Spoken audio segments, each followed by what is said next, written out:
Welcome to Heaven to Stairway for the Reaching. Mirror image, reaching for the stairway to heaven. Talk number 11, part B.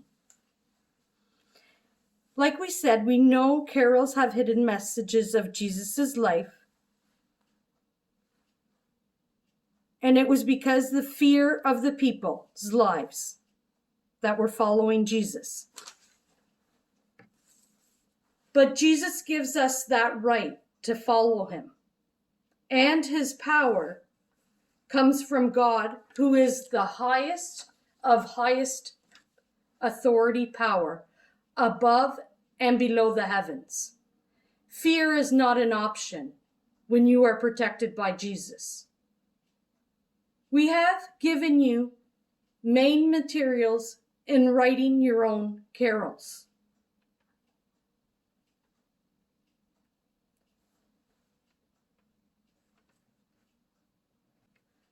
Always remember, the information in your carol is about Jesus, his life, and it must be true. To make it an impactful carol during this most thankful and loving time. I have a little homework for you. We will be showing you examples of the carols that we have written, and I will sing them to you. And we have worked through points that I shown in carols of other people that have sung, that you have seen through our talk 1 through 11 videos with a carol. So your homework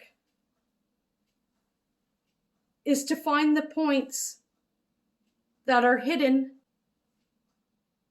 but I didn't make them hidden. I literally put in the information because I don't fear Jesus, because I know he's protecting us. Protecting. Then, later on, through these celebrations that you have, take time to sing your carols that you made during your celebrations. You never know. Your carol can make history if it's in God's plan. So our first carol that we wrote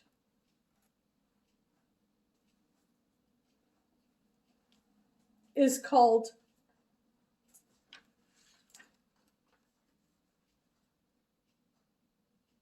Bright Morning Star. Morning star, brightening up the sky so far. In a manger the baby's born. Surely in the heaven the noises are loud, blowing horns. Hands are clapping and singing of praise. Finally God's Son is born after the human growing month of phases. It started from Mary, a virgin, being engaged to Joseph, then Mary being visited by an angel.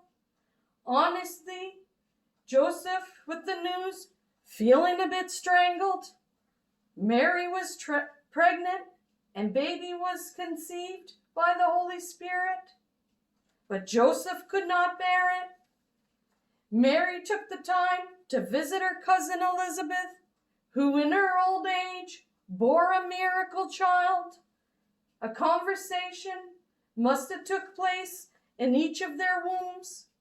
Maybe they were discussing the future events that would lead to Jesus, Mary's baby boy, going to the tomb. Each of these mothers were chosen with great honor. They both did not realize that the people would betray their babies who would become goners. Elizabeth's baby was to be named John. Mary's baby was to be named Jesus.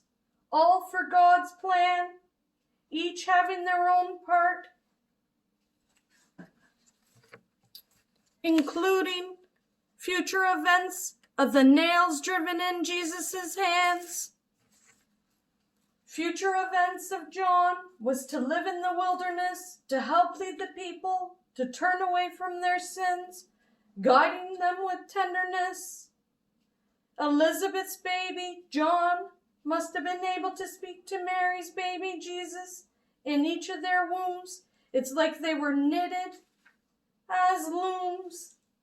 Elizabeth bore her miracle child, John in her old age, and cousin Mary, a virgin, bore miracle baby Jesus. God wanted both Elizabeth and Mary's lives with added pages and be known throughout the ages. God planned it all, and none of the events that needed to take place were at all small.